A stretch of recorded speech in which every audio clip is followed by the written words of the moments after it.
Chapter 9, Importance. Why do we so often sabotage the very things we desire?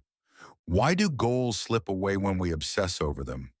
Why does life push back hardest when we push hardest? Vadim Zeland answers these questions with one word: importance. In transurfing, importance is not about value. It's about energetic imbalance. The moment you assign excessive meaning to something, you distort the field. And the universe must correct that imbalance. Today we're exploring why importance is your greatest block and how to drop it without losing your passion or purpose. So what is the importance? Importance is the mental weight you assign to something. It's when you say, I must have this or else. It's when your happiness becomes dependent on a condition. Zeland explains that there are two kinds of importance: inner and outer. Inner importance is when you overestimate your own role. You believe you're superior, special, or destined. Outer importance is when you idolize something external, a person, a job, an outcome, and place it on a pedestal. Both forms create tension. Both forms generate excess potential. And reality, like a stretched rubber band, snaps back to restore balance. That's when things start going wrong. The goal collapses, the person pulls away, the deal falls through. Not because you didn't try hard enough, but because you tried too hard. Excess importance always invites resistance. Importance often disguises itself as ambition, discipline, or love. You tell yourself, this matters more than anything. And that sounds noble, but energetically it's dangerous. When something matters too much, you create fear. Fear of loss, fear of failure, fear of not being enough. That fear then shapes your thoughts, your emotions, your actions. It changes your posture, your tone, your energy. You no longer move from clarity, you move from anxiety, and reality mirrors that anxious energy back to you. Now you're trying harder, grasping tighter, needing more.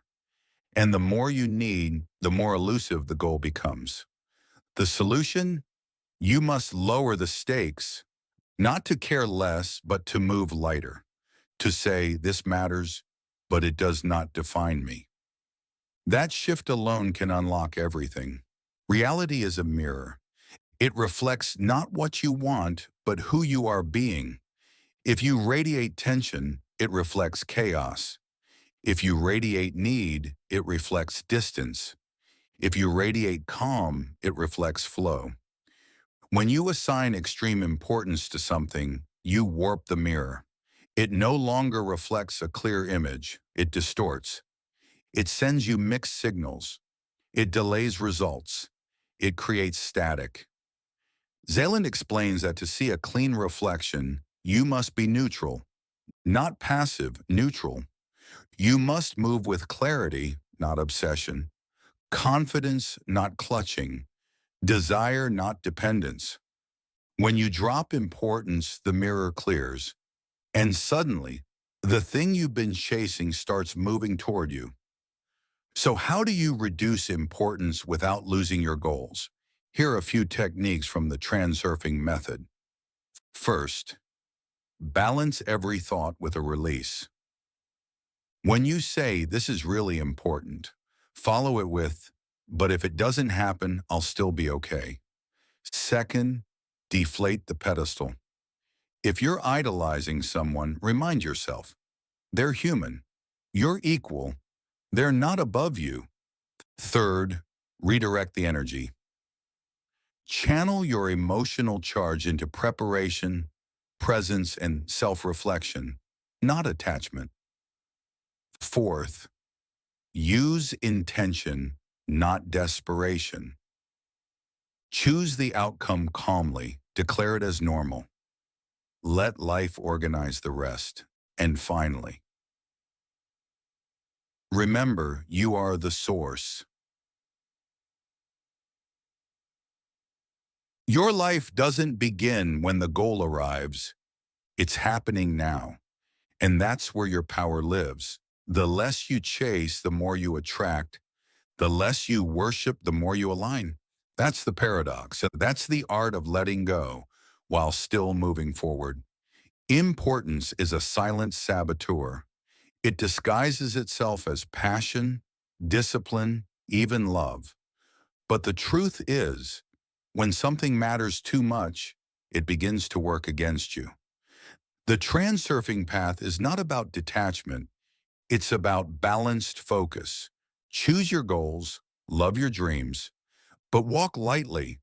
Treat the outcome as already yours, not something you have to earn, beg for, or deserve. This is how you flow around obstacles. This is how you walk through locked doors. This is how you let the universe meet you halfway. In Chapter 10, we'll learn the method of frailing, a surprising, powerful way to influence others by giving up control.